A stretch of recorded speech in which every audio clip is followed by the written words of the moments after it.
bienveillant. Je m'appelle Benoît Rodrigue. Je suis avec mon comparse Raphaël Ouellette. Comment vas-tu, Raphaël? Très bien, très bien. Bonsoir, bonjour. Bonsoir, on va dire la vérité. On n'est pas obligé de le cacher. On est le soir. On est avec Hélène Faradji. Comment vas-tu, Hélène? Ça va super bien, merci. Je pense que habituellement, on fait venir des gens, mais pour les, tu sais, à peu près tout le monde au Québec. Ben, j'imagine qu'il y a des gens qui ne savent pas t'es qui, mais par rapport aux invités qu'on a, habituellement, t'es quand même assez connu, tu sais, à cause que t'as une voix connue à Radio-Canada, tu participes à Balado de Fred Savard. Puis tu sais, t'as une carrière dans les médias québécois, là, je pense, là, tu sais, qui s'étale sur beaucoup d'années. Qui commence à dater, ouais. On peut dire ça comme ça. Peux-tu nous expliquer un peu c'est quoi que tu fais dans les médias? C'est quoi ton métier, les postes que tu occupes? Je peux regrouper ça sous le gros chapeau critique cinéma. Je participe à plusieurs émissions à Radio-Canada, Aujourd'hui l'Histoire, Plus on est de fous, bien entendu. Et je m'occupe aussi surtout de la page cinéma du site web de Radio-Can, où je suis en charge de parler des films, de la programmation de ici télé, aussi de Tout TV et un petit peu d'Art TV. Puis parallèlement à ça, je suis aussi à la balado de Fred Savard, où je fais de l'actualité culturelle. Puis tu parles de la programmation, mais tu participes, t'as-tu déjà participé un peu à la programmation? Non, fait que t'es la tâcheronne, tu fais la job de bras exact. Pour vendre la programmation de Radio-Canada. Non, ça m'intéresserait beaucoup. J'aurais beaucoup de choses à dire sur la programmation, mais je pense que c'est beaucoup plus complexe que ce qu'on imagine quand on n'a pas les mains dedans.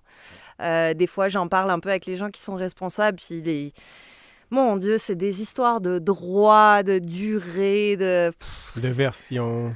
Ouais, ils font pas ce qu'ils veulent. Si on n'a pas à la télé tous les films qu'on veut, c'est pas de la faute de ceux qui programment les films dans nos réseaux nationaux et autres.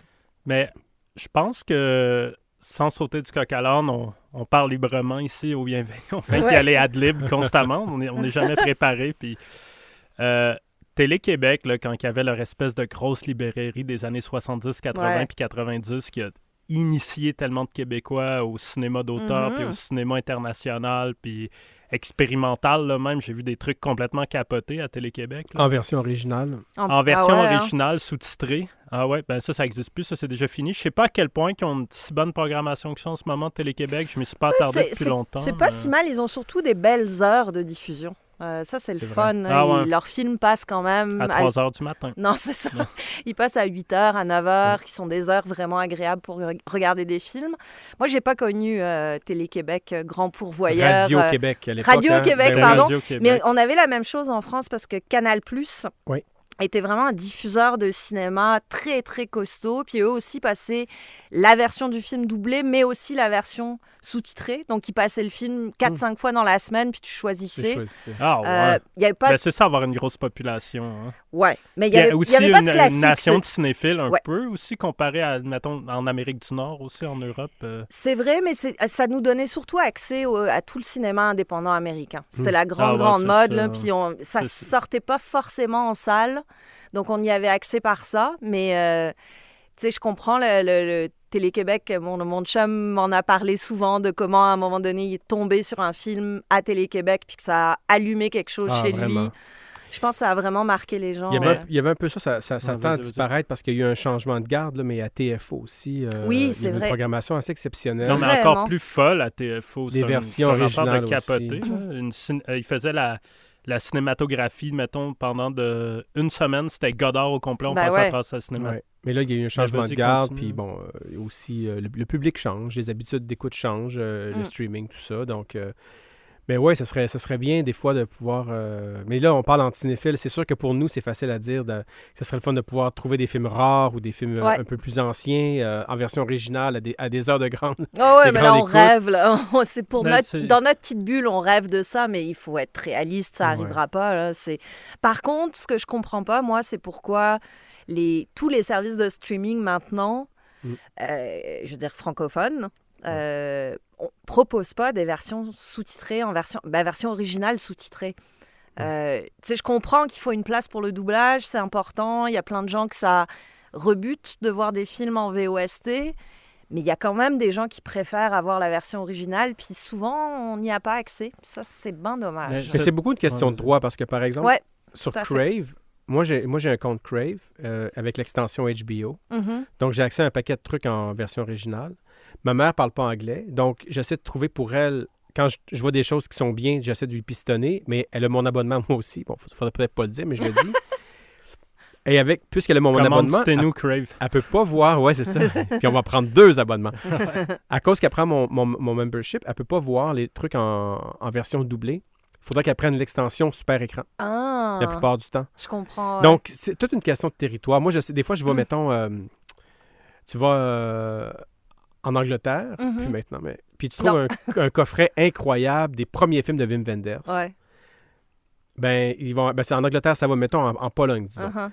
Il va être sous-titré en polonais, puis il va être en version originale allemande, mais tu pourras pas il n'y a pas d'option de sous-titres. C'est ça. C'est toute une question de territoire puis de marché, puis ça devient vraiment emmerdant à la longue, tu sais, puis ça doit être difficile pour les gens qui programment. Par contre, Radio-Canada, que j'aime beaucoup, qui fait partie de mon T4 à la fin de chaque année, fait que je ne vais pas blaster, mais plus qu'ils investissent dans le cinéma, ça serait quand même le fun qu'il y ait, pour le cinéma québécois, une fenêtre, là, tu sais, à des Mais il y en a une, ça s'appelle Notre Cinéma, puis c'est tous les vendredis à 23h25. Mais c'est ça. Voilà. C'est difficile. Mais ça existe. Oui, je sais. Mais ça existe, c'est pas idéal. Je pense que tout le monde le sait. Moi, j'ai pas d'enregistreur. Voilà, ça c'est problématique. C'est vrai que c'est une heure qui est un peu tristounette. Le vendredi soir, tu sais, qui va vraiment se mettre devant la télé pour regarder un film. C'est pour ça que Tout TV, je pense, est un complément intéressant. Oui. Parce que quand le film est diffusé, mettons, à Radcan le vendredi soir, même pour une nouveauté, tu vas avoir une fenêtre d'au moins 7 jours où il va être disponible sur Tout TV. Oui. Fait que ça permet un rattrapage.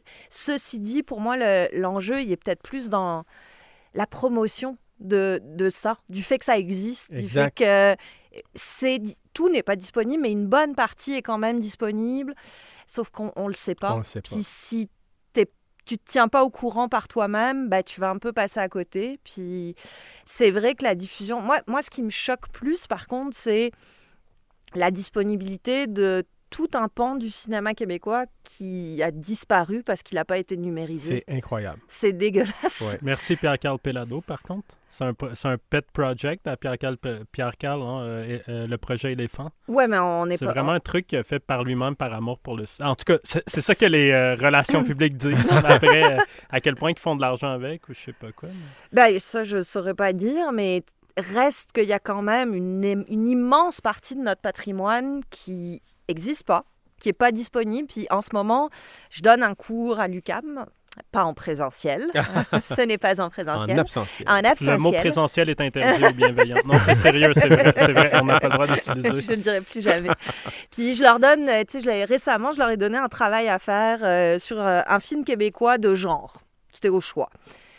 Et au moins, je ne sais pas, 40% de la classe m'a écrit en me disant « Mais je ne trouve pas. Je ne sais pas comment faire pour trouver Turbo Kid. Je ne sais pas comment... » Non, Turbo Kid, c'est un mauvais exemple, mais il y en a beaucoup qui recherchaient Victor Pellerin de Sophie Deraspe, son premier film.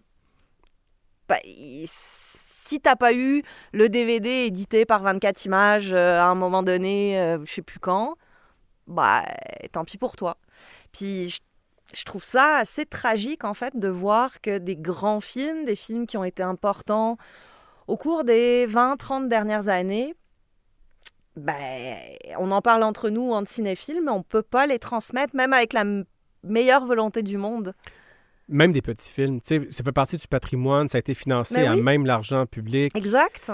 Ça devrait... Il y a un devoir de mémoire qui est pas fait. Puis c'est drôle, Fred Savard, t'en parlais tout à l'heure, à l'émission cette année-là, il voulait parler de Pouvoir intime de Yves Simoneau.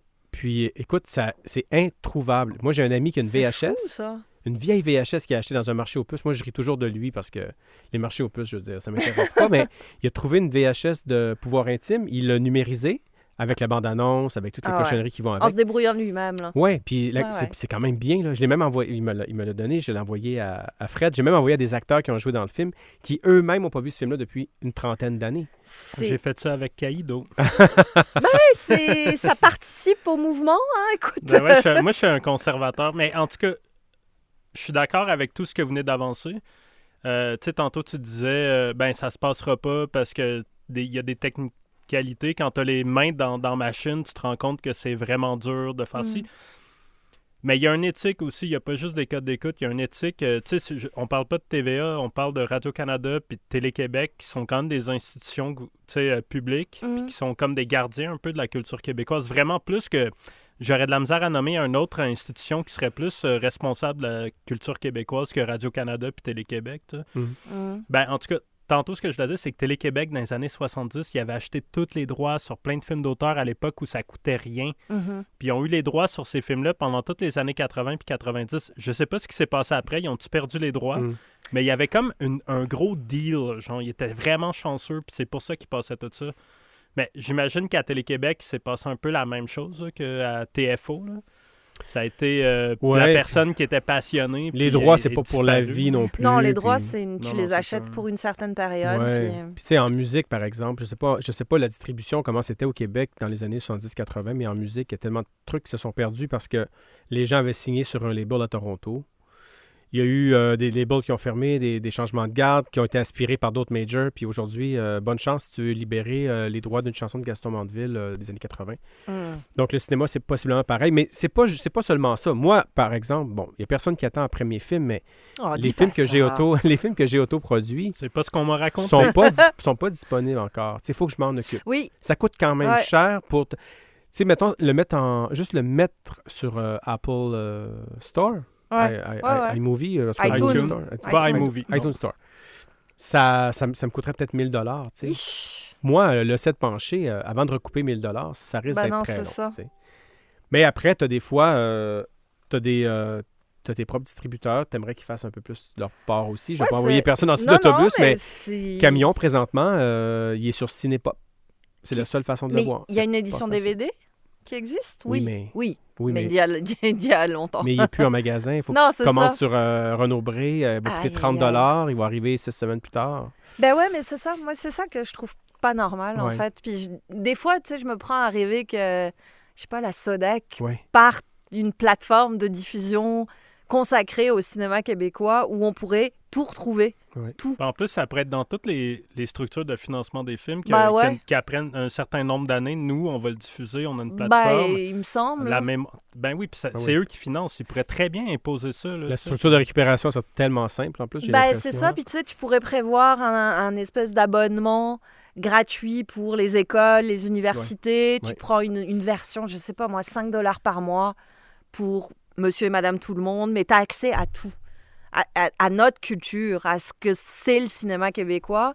Il me semble que ce serait pas si compliqué à faire. Je rêve même à des salles Sodec. Oui, c'est ça que je voulais que tu parles. Aussi, ben oui. Des petites salles.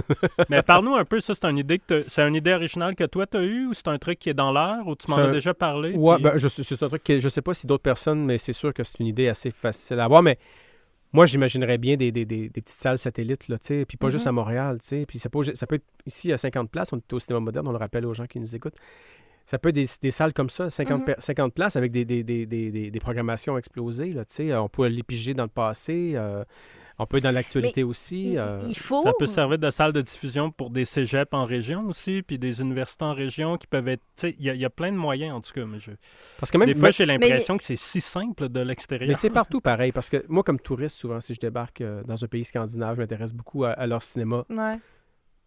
J'ai pas beaucoup d'opportunités de voir du cinéma scandinave quand tu es en Scandinavie. Tu sais, bon? Non, il faut que tu cherches un peu. J'aurais cru. Les gros succès, un peu comme ici, aller voir. Mais tu sais, si tu veux aller voir un film un peu plus obscur ou la Cinémathèque, une programmation, mettons à Stockholm par exemple, une programmation éclatée un peu comme la Cinémathèque québécoise, il y en a, mais il n'y a pas que. Donc à un moment donné, tu peux pas arriver puis te lancer dans la culture cinématographique suédoise parce que tu es en Suède. Non, je comprends. Ouais. Moi, si j'allais en Suède, tout ce que je répéterais à tout le monde, c'est Svensk Film Industry. Svensk Film Industry.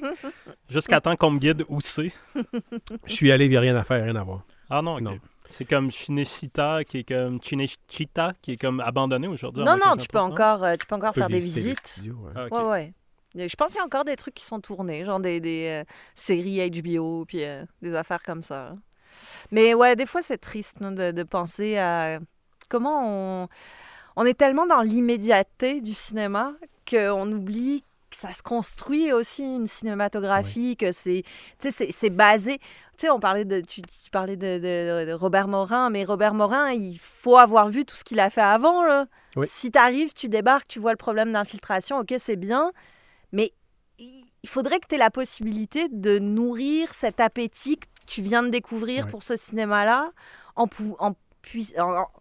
ayant accès hyper facilement à tout ce qu'il a fait avant. Enfin, je sais pas, moi, c'est un truc qui me chicote beaucoup, qui me chicote beaucoup ces temps-ci, à quel point on regarde pas en arrière comme si ça allait nous drainer ou nous tirer vers le bas, ou je sais pas pourquoi. On a tellement peur de ce qu'il y a eu avant, puis on fait comme si ça n'existait pas. On le met sous une trappe, on oublie, puis comment il faut qu'on aille au prochain Oscar. Hein. Oui, tout à fait. C'est drôle parce que j'ai eu affaire dans les bureaux de l'ACPAV la semaine dernière. Et ils ont fait 50 longs métrages en 50 ans de fiction, plus les documentaires, plus toutes sortes de trucs. Puis toutes les affiches, ou presque, sont dans les bureaux. C'est un pas pire bureau. Puis je me disais, tu sais, puis la coop a commencé à le faire aussi, mais ces gens-là qui ont marqué l'histoire du Québec, qui ont une cinématographie propre, comme l'ONF a la sienne, est disponible d'ailleurs, super, hein, l'application de l'ONF. Ah oui, ça, vraiment, l'ONF, il faut dire, ils font... Il y a un channel YouTube de l'ONF. Ah ouais, non, écoute, ils font un travail... Là, tu tombes là-dedans, c'est un rabbit hole de l'histoire du cinéma québécois. Ah oui, c'est un pan de l'histoire du cinéma québécois. Vraiment. Donc, je me disais, tu sais, c'est peut-être que... Mais c'est pas ça qu'on souhaite, mais peut-être que déjà, si les producteurs, les distributeurs peuvent eux-mêmes faire fleurir leur jardin, mais tu as raison, l'immédiateté. Moi, la pandémie est venue changer ça chez moi. J'ai comme plus vraiment d'attrait pour la nouveauté. Ben, c'est parce qu'on s'est rendu compte... Ben, d'abord, les nouveautés, on n'en a pas d'excitantes. Ouais. Tu sais, ils les gardent tous... Même le Sofia Coppola, Hélène. Oh, arrête avec ça! Maudit! Non, mais tu sais... Non, mais attends un peu, là, pourquoi? Il y a un rapport. Non, j'haïs Sofia Coppola, puis lui, il l'adore. C'est irréconciliable. C'est un film inutile. Là. Oui, ben, je regarderai pas. Ah, c'est incroyable. Là, Au cinéma, tu vois, je serais allée le voir. Oui, mais c'est ça. Mais chez moi, sciemment, dire je m'assois devant, je le commence, non. Ouais. Non, ça, c'est sûr que non. De quel film on parle? Hein? On the Rocks de Sofia Coppola, son plus récent film avec Bill Murray. Okay, c'est ça, c'était leur réunion. Là. Puis ça fonctionne pas. Là. Bah, c'est plus bourgeois que jamais, premièrement. Tu vois. Mais surtout, c'est pas vraiment intéressant. Mais... Moi, j'aime bien le charme discret de la bourgeoisie. C'est un de mes films forts. Là, je sais pas ce qu'il y a de mal avec la bourgeoisie. Mais c'est vrai qu'il y a moins de nouveautés, mais il y en a quand même un tout petit peu, des nouveautés Netflix, tout ça. Ouais. Puis j'ai plus soif de ça. On reporte des films à l'an prochain, puis je suis comme, OK, pas de problème. J'ai rien qui presse, même si j'avais accès à le voir en salle. Mm-hmm. Il y a tellement de trucs à revisiter ou à voir, à découvrir. Là, tantôt, tu as parlé de Aujourd'hui l'Histoire. Tu avais fait Claude Chabrol, hein? Oui. Là, je suis dans une petite rétro personnelle de Claude Chabrol. C'est drôle, j'ai regardé la cérémonie cet après-midi. Ah, je l'ai écouté avant-hier. Ah, c'est drôle. Ouais. Ah, ben, tu vois. Mais oui, replonger dans le passé, mais c'est extraordinaire. Quand tu regardes l'histoire du cinéma, c'est horrible ce que je vais dire, mais le cinéma pourrait s'arrêter aujourd'hui, là. On serait pas malheureux. Tout à fait. Il y a ce qu'il faut pour être bien, là, avec tout ce qui existe, c'est d'une richesse. Moi, j'ai revisité tous les Wilder. Billy Wilder, il me semble, c'est le summum. Puis on dirait que je cherche le nouveau, puis il n'arrive pas. Ouais. Je trouve que, sans vouloir te couper la parole, j'ai l'impression qu'il y a des formes d'art qui commencent à arriver dans des cycles un peu de fin, un petit peu. C'est possible. Mais le cinéma, je trouve pas. Je trouve qu'il y a encore des super bonnes affaires qui se font à chaque année. Mais moi aussi, je pense... Comme en musique, pour de vrai, je trouve qu'on est comme dans une drôle d'époque. Mettons, ça, c'est un goût personnel, là, mais on dirait qu'il y a comme un sentiment de fin de cycle de ce que la musique est capable. Il va peut-être à une renaissance, puis tout, mais le cinéma, à chaque année, comme Uncut Gem, là, c'est comme déjà un classique du cinéma qui est sorti l'année passée. On est encore servi, je trouve, mais je pense que ce qu'Hélène dit, c'est qu'il y a tellement de choses à voir, puis à revoir, puis à fouiller, puis à explorer, qu'on n'a plus besoin d'en avoir du nouveau. C'est pas que c'est plus intéressant. J'ai parfaitement compris ce que tu dis. Je voulais juste rajouter cette affaire-là que le cinéma, il est encore dans le coup, je trouve, comparé à d'autres formes d'art qui... Mais en tout cas, je lance un truc vraiment intense où il y a comme 200 millions d'écoutes pour Drake à chaque mois. Là. mais juste, j'irais plus loin, Hélène. Je dirais même que dans les 4 murs de mon appartement, il y a ce qu'il faut pour me rendre jusqu'à la fin de ma vie en termes de cinéma.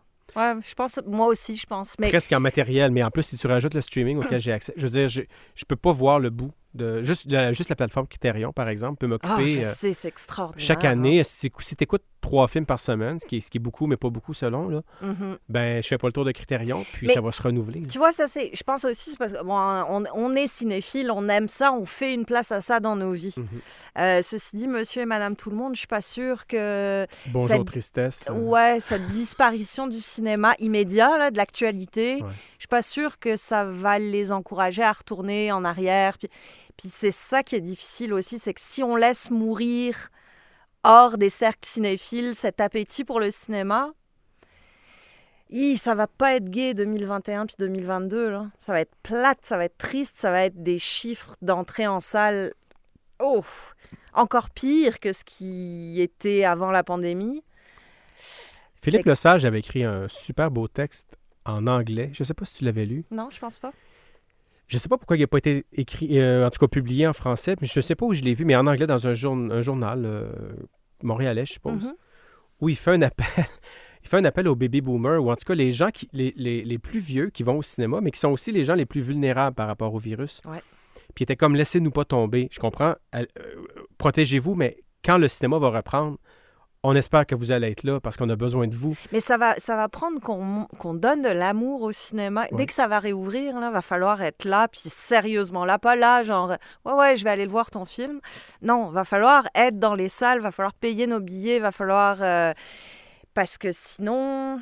Je veux dire, là, aujourd'hui, on apprenait qu'il y avait 2 cinéplex qui fermaient à Montréal. Ouais. Ah ouais? Cavendish. Et la salle. J'ai eu peur parce que la photo, c'était le quartier latin. C'était le quartier latin. Moi aussi, j'ai eu peur. Là, j'ai fait comme là, c'est le premier domino. Là. My God. Mais par contre, les multiplex, là, genre, les petites salles comme ça, là, c'était comme ça le cinéma avant. C'était les salles étaient plus grandes là, dans les années 50, quoi que ce soit, mais il y a plein de cinémas à Montréal magnifiques, puis des cinémas de quartier, puis tout. Puis tu sais, habituellement, moi, je suis vraiment pessimiste, là, puis je trouve que les gens qui sont trop positifs face à l'avenir, je leur dis toujours, ça va être pire.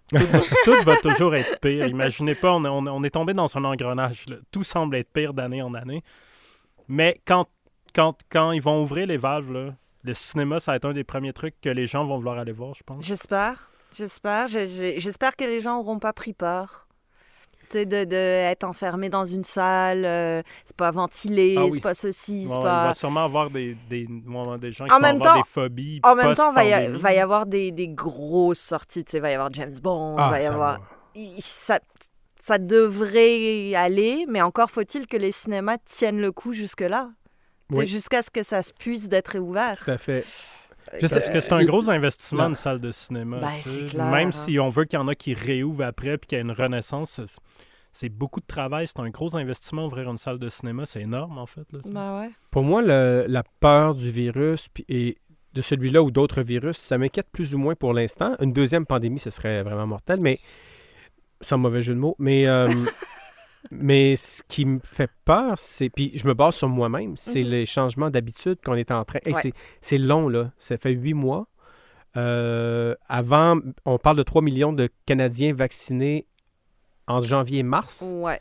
Donc, on va atteindre l'année complète, un cycle d'1 an et même plus. On est en train de développer des nouvelles habitudes. Les gens qui ne s'étaient pas inscrits aux plateformes de streaming se sont inscrits à 1, à 2, à 3. C'est une dépense supplémentaire. Notre temps est changé aussi. Les gens sont... Je sais pas. Moi, j'ai peur pour autre chose même qu'avoir peur d'être dans une salle mal ventilée. Mais en fait, je suis pas sûre que ça ait changé. Je pense que ça a accéléré quelque chose qui était déjà là. Oui. On était déjà... Tu sais, avant que la pandémie commence, on était déjà dans ces questions de Netflix est-il en train de tuer le cinéma? Netflix va-t-il avoir son premier Oscar? Les films Netflix vont... tuer le cinéma déjà avant. Mais c'est ce que... Oui, et paradoxal. Et en même temps... Mais ils montraient du cinéma audacieux aussi, et par moment, que les gens n'avaient pas accès avant. Et ils permettaient à des auteurs de faire des films que le cinéma leur permettait plus de faire. Ouais. Fait que, tu sais, quand tu permets à un Alfonso Cuarón ou à un Martin Scorsese de faire le film qu'ils rêvent de faire, parce qu'aucun studio ou aucun producteur veut embarquer... Est-ce qu'il tue le cinéma ou Patrice Laliberté. Ou Patrice Laliberté. Oui, c'est vrai, il avait été refusé par les institutions. Ce film-là avait été accepté. Ce film-là avait été accepté au micro-budget. Ah, c'est ça. Ben voilà. Mais tu sais, c'est un film de 5... On dit 5 millions, il n'a pas confirmé, il n'a pas demandé de confirmer, il n'a pas demandé, mais ce qu'on dit, c'est que c'est un film de 5 millions qui aurait... durement été fait au Québec, un film de genre, de ce style-là, qui aurait eu 5 millions investis dedans au Québec. Ah, moi, j'ai confiance. Le mien, c'est un peu ça, puis j'ai eu 4,5. Je pense que ça peut exister. Je pense qu'il faut être tenace. Puis bon, c'est sûr que c'est difficile. Ouais, mais tu l'aurais pas eu à ton premier film. Ah non, ça, c'est clair. Mais en même temps, avant qu'on explose, c'est quand même un pas pire budget, premier film, même si c'est pas un premier scénario. C'est quand même un pas pire budget. Ça dépend du producteur aussi, un paquet de trucs. Ouais. Non, mais c'est vrai que Netflix, on avait déjà parlé qu'il est en train de tuer le cinéma et tout. Les habitudes changent, ça c'est clair. Mais là, présentement, oui, c'est ça. Tu l'as bien dit, ça accélère une roue qui est en marche depuis déjà quelques années. Puis on va pas, tu sais, je veux dire, oui, c'est plaisant d'aller au cinéma, mais c'est aussi plaisant d'avoir accès à un clic chez toi à peu près ce que tu veux, grosso modo. Tu sais, si tu cherches du très récent, tu vas l'avoir. Si tu cherches je sais pas moi, Criterion Channel, tu vas avoir tout ton cinéma de répertoire. Si tu veux, bon, québécois, c'est une autre case, on n'en parlera pas, mais tu sais, tu peux à peu près avoir accès à tout sans avoir besoin de sortir de chez toi, sans dépenser X nombre de dollars pour ta sortie au cinéma. C'est pas... Mais tu sais, il faut... Ouais. Genre, moi, là, parmi les meilleures expériences de cinéma que j'ai eues de ma vie, là, c'est assis sur le plancher de mon salon, tout seul dans le noir, dans ma solitude totale à regarder un film et être transporté. Ouais. Tu sais, c'est quand même quelque chose de... Mais moi, je crois que les bons films, ils transcendent les écrans. Pour vrai, là, les très, très bons films, peu importe où tu le vois, ça va te marquer de la même façon. Oui. Ben, je veux dire, à l'âge qu'on a, nous, là, on a probablement tous découvert... Bergman, Godard chez soi, là, pour commencer. Après, avec la curiosité, on a peut-être réussi à en attraper quelques-uns dans des cinémathèques. Je me souviens quand j'ai vu Sarabande de Bergman, puis je me souviens d'être allée le voir en projection de presse à la Cinémathèque. Puis j'ai réalisé en le regardant que c'était le premier Bergman que je voyais sur grand écran. J'avais jamais vu... Moi aussi, c'est Sarabande. C'est Sarabande. Je l'avais vu au cinéma parallèle, là. Ouais. C'était là que je l'avais vu. Moi, je l'ai vu au FFM, le matin sous-titré en français, puis le soir sous-titré en anglais. J'avais été voir les deux. Mais tu sais, ça... Il y avait encore de la mine dans le crayon, Bergman, quand il a fait Sarabande. Ben, c'est clair. C'est hallucinant. C'est meilleur à vie. Le meilleur de Bergman? Un de ses meilleurs. J'oserais pas m'avancer, mais... Je pense pas. Ouf. Je pense pas. Ah ouais, mais c'est la suite de Scene from a Marriage, puis moi, je trouve que... Sous certains angles, c'est meilleur que Scene from a Marriage. Scène de la vie conjugale. Pour moi, il fait pas son top 20, mais c'est quand même tout un testament. Ouais, moi aussi, j'ai trouvé ça. Mais c'est une mise en scène qu'on n'avait jamais vue chez Bergman. C'est comme... mais je la sens, la caméra sur le trépied. Oui, je sais, mais c'est ça que j'aimais, moi. C'était ce côté-là comme fugueux, man, avec une caméra qui suit l'action, puis... qu'on n'avait jamais vu chez Bergman, puis il était disparu depuis 20 ans. La dernière chose qu'il a faite, c'était après la répétition, à moins que je me trompe, son film de Efter Repetitionen. C'est lui le spécialiste. Je me souviens de l'année de présence d'un clown, mais il fait beaucoup de choses quand même pour la télévision. Oui, c'est ouais. Puis il revient, puis il fait un truc hyper moderne, puis il donne une leçon à peu près toutes les cinéastes de son époque. Là. C'est clair. Je pense que c'est Odile Tremblay qui avait dit, en sortant de la projection, il écrase tous les petits jeunes avec sa caméra vidéo. Ben oui, mais tu sais, c'est ça les maîtres aussi. Puis de la même façon, un maître, tu peux voir son film n'importe où. Et j'irais même jusqu'à dire, peux-tu le voir sur ton téléphone? Tu peux le voir sur une montre intelligente à l'audio. Je me demande, tu sais, je le sais, je m'avancerai pas jusque-là, mais je ferai le test. Je pense que, dans des bonnes conditions où tu n'es pas distrait, puis il n'y a pas tes applications, tes notifications qui arrivent, je pense que oui, pourquoi pas, tu sais, mais moi, je choisis toujours mes films en fonction quand je suis sur l'avion. Fait que j'ai rarement regardé des grands chefs-d'œuvre, mais le film peut avoir un super impact aussi, tu sais, puis pourtant... C'est clair. T'as le capitaine qui parle, t'as la ventilation, il y a toutes sortes de trucs... Quand c'est bon, quand ça transcende, effectivement. L'expérience du cinéma, c'est un plus, en fait. Ouais. De la salle de cinéma, c'est un plus. Ouais. C'est comme, c'est extraordinaire, là, t'es devant un grand écran, t'es dans le noir, t'es captif, t'es immergé, tu partages avec des gens que tu connais pas des émotions X à un moment Y. Ouais. Mais il y en a qui les partagent trop aussi. Ah oui, c'est vrai. C'est vrai, mais t'as un sentiment de communion qui est rare. Ouais, mais maintenant, en cinémathèque, il y a comme une entente tacite, là. On sait ce qu'on est venu faire ici, là. Les gens parleront pas tout le long pendant que tu es à la cinémathèque. Non, mais même au-delà des gens qui parlent, là, tu files dans la salle, là, ou devant une comédie, tout le monde rit en même temps, ou tout le monde pleure au même moment. Mais ça reste un plus. C'est-à-dire que le film, s'il est bon, il va marcher sur un écran de télé, il va marcher sur ton ordi. C'est vrai, mais il y a des exceptions, mais je pense à Get Out. Comme Kaido. Il marche devant une foule enragée, mais il marche pas quand tu es tout seul chez toi. Mais moi, j'ai vu Get Out dans une salle pleine. Ouais.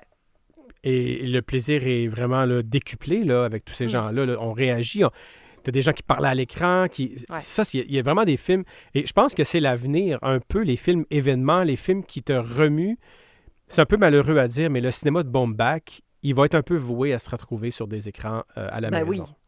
Oui. Puis on ne parlera plus nécessairement de Woody Allen, mais l'équivalent de Woody Allen dans le temps, c'est la même chose. Je pense que ces choses-là vont tendre à disparaître des grands cinéplex, des salles. C'est la grande théorie de Spielberg et George Lucas, là, que eux pensent que dans une vingtaine d'années, les cinéplex vont prendre toute la place. Oui, à la Broadway. C'est ça. Ça va être des grosses salles immenses, quasiment des salles de spectacle, en fait, avec son et lumière. Puis que les films qui vont être projetés là, ça va être les films événementiels. Donc, oui, tu sais, les super-héros, s'il y en a encore, les James Bond, les gros trucs qui peuvent créer un espèce d'événement. À l'affiche pendant un an, à 150 $ le ticket. Par exemple. Oui. Ouais. Mais ces gars-là, qu'est-ce qu'ils savent? Tu sais? Ouais, qu'est-ce qu'ils connaissent? Qu'est-ce qu'ils connaissent? Ils ont juste inventé le blockbuster, tu sais. Mais qu'effectivement, tout ce cinéma du milieu, il va se retrouver sur les plateformes. Est-ce qu'on va y perdre? Oui, sûrement. Est-ce que ça va faire émerger des nouvelles voix qui vont comprendre le médium aussi? Parce que, tu sais, pour l'instant, on a des cinéastes qui ont travaillé pour le grand écran, puis qui continuent à avoir cette logique-là quand ils travaillent pour le petit. Ouais. Donc, ça peut donner des choses grandioses. Mais est-ce qu'à un moment donné, il n'y a pas des cinéastes, on les appellera plus comme ça, je ne sais pas, mais qui vont comprendre qu'ils travaillent pour un écran, soit de télé, soit d'ordi, soit de téléphone, puis qui vont jouer avec cette matière-là. Mais tu penses-tu vraiment que, mettons, là, qu'il y a une vraie différence? Là? Mettons, moi, quand OK, j'avoue que mettons, dans mes petits films que j'ai fait des plans en sachant qu'il allait y avoir une cinquantaine de personnes dans la salle, 300, 400 personnes, puis que ce plan-là allait créer un effet un petit peu sur la foule. Genre, tu sais, à la télé, j'aurais enlevé 30 secondes, mettons, d'un plan d'1 minute 30, là, qui se passe la même affaire, mais qui est hilarant pour plein de raisons, genre. Mais en général, les films, là, qu'on les voit sur une télé ou sur un écran de cinéma, on a le même effet pour les mêmes scènes puis les mêmes plans. Ça a le même effet sur nous. Est-ce qu'il faut vraiment tourner pour la télé ou pour penser à l'ordinateur? Penser à l'ordinateur parce que je pense que c'est la même affaire. On tourne de la même façon pour un écran de cinéma ou un écran de télé. Moi, je pense, en tout cas, personnellement, je ne saurais pas par où commencer si je faisais la différence entre les deux. Tu sais, par exemple, je sais pas, imagine un gros plan. Un gros plan d'un acteur, une actrice, très, très gros plan.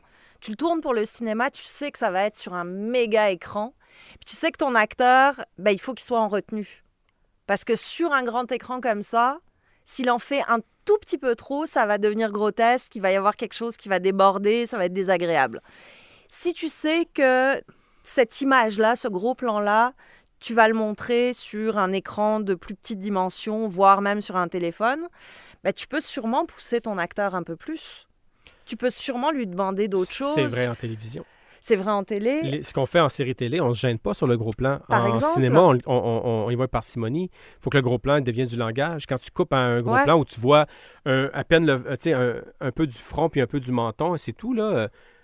À un moment donné, à télé, tu peux faire ça. Tu peux faire que ça. Tu peux faire ça pendant 1 heure, pas de problème. Mais au cinéma, ça devient étouffant, là. Non, mais là-dessus, je suis vraiment pas d'accord, en fait. Vas-y, je dirais que à la télé, mettons, je regarde du cinéma, je sais c'est quoi la convention du cinéma. J'ai de l'art, il y a vraiment de l'art. Quelqu'un qui a travaillé sur un texte, quelqu'un qui a eu un peu le temps de tourner, ou peut-être pas le temps de tourner, mais qui a fait des trucs étonnants. En TV, là, je suis jamais étonné par aucun plan. Tous les plans sont presque... Mettons, on parle pas d'HBO ou des séries lourdes ou des trucs genre. Mais si on regarde, mettons, une série qui a été réalisée par un de mes amis, Christian Laurence, 5e rang, c'est quand même étonnant. La première fois que j'ai regardé 5e rang, c'était meilleur que ce que je pensais. Mais, tu sais, les plans s'enchaînent les uns après les autres, puis on va vite. Fait que oui, on essaie de passer des émotions rapidement sur un plan parce qu'on n'a pas eu le temps beaucoup, puis on couvre beaucoup de texte pendant l'émission de télé. Mais en réalité, si je regarde un film qui soit sur un écran de 21 pieds, 22 pieds, 20 pieds de large... Ça dépend où? Mais mettons, en général, de 20 pieds de large, que j'ai le gros plan ou que je l'ai sur mon écran de 55 pouces, parce qu'il ne faut pas oublier que la plupart des gens regardent du cinéma sur des sapristi de grosses écrans. Non. Même les gens, même les gens qui peuvent, tu sais, les grosses télés sont rendues accessibles à beaucoup de monde. Quand même, Oui, c'est pas cher maintenant. Puis même si je le regarde sur mon téléphone, je sais reconnaître, peut-être parce que je suis un cinéphile, puis j'ai fait du cinéma moi-même, peut-être que je suis dupe de ma propre expérience. C'est pas vrai que Laurence Larrabie, ça fonctionne sur un téléphone. Tu le filmes différemment, Laurence Larrabie, si tu sais. Oui. C'est l'exemple. Mais les Christopher Nolan aussi, les cinéastes, là, souvent un peu plus... David Fincher, ces gens-là, ce cinéma-là passe pas nécessairement bien sur un téléphone. Il est pensé autrement. Puis quand, Hélène, tu dis, on va-tu les appeler encore cinéastes, puis ils vont-tu savoir tourner pour... Il va falloir aussi développer un langage où on se bat. Je pense que oui. On se bat contre Facebook qui est juste à côté à un bouton, puis un texto de ta blonde, puis un Mais tu vois, qui, je pense, a vraiment compris comment on tournait pour le petit écran, appelons ça comme ça, même s'ils sont plus si petits, c'est Jean-François Rivard. Moi, je trouve que ce qu'il fait, c'est extraordinaire. Je suis pas sûre qu'il ferait les mêmes mises en scène s'il filmait pour le grand écran. S'il y avait plus de temps. Moi, c'est la seule différence que je dirais, en fait. Je sais pas combien de temps il a. Je suis un peu intense, je veux pas non plus... Non, t'as droit à ton opinion. Merci Hélène, merci de me considérer. Je pense que ce qui fait vraiment la grande différence pour moi, c'est d'être captif ou non. Puis aussi, l'autre affaire, c'est les gens, tu dis, presque tout le monde regarde ça sur un grand écran. Premièrement, 55 pouces, c'est pas tout le monde qui peut se le payer. Il y a beaucoup de monde mais on s'endort en regardant des films sur son téléphone aussi. Il y a beaucoup de monde qui n'ont pas de télé chez eux maintenant. Tu sais, ils ont râpé, il n'y a plus de salon. Fait qu'ils regardent les films sur le laptop. Ouais. Et moi, j'étais dans un chalet cet été, puis Criterion, tu peux pas le mettre sur ta télé à moins d'avoir le Apple TV. Je l'avais pas amené avec moi. Tu peux pas brancher un fil de l'ordi à la télé pour regarder du Criterion. Donc, il y a d'autres affaires aussi. Là, même. Apple Stick, tout ça. Bon. Ouais. Mais j'ai regardé Z de Costa Gavras sur mon ordi et j'ai regardé Aguirre, la colère de Dieu sur mon ordi. Ouais. C'est du gâchis, là. C'est du gâchis. Mais... Tu le mets où, l'ordi? Tu le mets sur la table, tu es assis sur une chaise de cuisine, ou tu le mets sur ton bedon quand tu es dans le lit puis il bouge constamment comme si tu étais dans un bateau? Série noire sur un ordi, c'est pas un gâchis non plus? Comparé à l'écouter sur un écran de télé? Moi, je l'ai regardé sur ma télé. Mettons là, que j'étais un ami, un intime de Jean-François Rivard, puis qui m'avait invité à la première. Tu sais, ils font toujours ça, même pour les séries télé, ils font une projection en salle un peu pour les amis. Qu'est-ce que j'aurais vécu en regardant ça? Tu sais, j'aurais-tu plus trippé? Ça aurait-tu été... C'est-tu l'échelle de l'écran qui fait que... Parce que, mettons, tu donnes Dark Knight là, de Christopher Nolan. Je sais pas si t'as dit Christopher Nolan, j'ai pensé à Dark Knight. OK, moi, je pensais à Dunkirk, mais vas-y. Mais mettons que tu prends Dark Knight, là, puis que tu le tournes en pensant au téléphone puis à l'écran d'ordinateur. C'est-tu encore un bon film, même s'il est adapté à l'ordinateur ou à l'écran de téléphone? Peut-être qu'il faut inventer des... Justement, tu sais, je pense qu'il y a un terrain à défricher. Je pense qu'il y a quelque chose créativement à inventer, à trouver, qui va être un défi pour tous les créateurs au cours des 20-30 prochaines années. C'est sûr et certain qu'ils vont devoir se poser la question du médium sur lequel leur film va être, ou leur création va être diffusée. Ça, je suis d'accord dans le sens où le cinéma que nous, on aime, mettons, que moi, j'aime, c'est beaucoup le cinéma des années 60. Ouais. C'est vraiment ma décennie. Puis cette décennie-là, est plus ou moins accessible aujourd'hui. C'était une autre façon qu'on faisait le cinéma. Puis peut-être parce que c'était des petites salles, peut-être parce que c'était comme on consommait le cinéma différemment. Il y avait un côté événementiel aux nouveaux films qui sortaient. Puis on n'avait pas Internet, on avait les télés, mais tu sais, c'était pas la même chose. Là, maintenant, on va s'habituer au téléphone, aux écrans d'ordi et tout pour regarder des films. Peut-être que, d'une certaine façon, il va avoir un air du temps. Mais après, je me demande c'est quoi la différence entre un plan pour la télé et un plan pour le cinéma, à part que t'as pas d'argent, t'as pas de budget. Si tu le prends plan par plan, il n'y en a pas, c'est sûr, mais c'est l'ensemble, c'est comment ça s'enchaîne, c'est comment tu gardes ton public. En télévision, il y a une raison pour laquelle les diffuseurs et les producteurs te demandent de couper aux 2-3 secondes, tu sais. Alors qu'au cinéma, à part les films de super-héros, ça vit. Ton œil fait le montage. Ton œil se promène comme au théâtre. Ton œil se promène sur 20 pieds, justement. Tu vas voir... je me souviens, à Eyes Wide Shut, j'étais assis tellement proche. J'étais assis première rangée à la première, une projection à minuit du soir. Puis tellement proche que je réalisais que je faisais moi-même le montage du film. Je choisissais l'œil de Tom Cruise que j'allais regarder dans le gros plan, tu sais. C'est ça la différence. Quand tu regardes ton écran pas l'image. De téléphone. Tu l'absorbes, mais tu la fouilles pas. Quand tu es au cinéma, tu peux te perdre dans l'image. Tu peux aller regarder ce qu'il y a dans l'arrière-plan. Tu peux aller... Je sais pas, effectivement, oui, tu fais le montage, mais tu as aussi tout un champ, surtout si tu as devant toi un cinéaste qui a conçu son image pour le grand écran. qui t'implique beaucoup plus en tant que spectateur. Alors que devant une image, mettons, petit écran, c'est rare que tu aies une implication esthétique dans l'image. Tu vas en avoir une émotive, c'est évident, là, c'est fait pour, mais je pense pas que tu es impliqué dans la mise en scène comme tu l'es sur un grand écran. Pas comme tu l'es, mais tu l'es quand même un petit peu quand même. Mais peut-être... Si j'écoute dans mon salon avec mon installation un peu cinématographique, là, je me suis installé un truc dans le fun chez moi. Là, je peux regarder des films vraiment complexes au niveau de la composition de l'image puis quand même apprécier les détails de ce que j'ai sous les yeux. Puis c'est pas juste non plus une composition d'image, c'est un rythme, c'est un cadrage, il y a plein de trucs différents. Pour moi mais je suis d'accord que c'est toujours mieux sur le grand écran, mais puis aussi... À quel point... Non, moi, je suis pas d'accord avec ça. Pas tous les films. Tous les films sont pas meilleurs sur grand écran.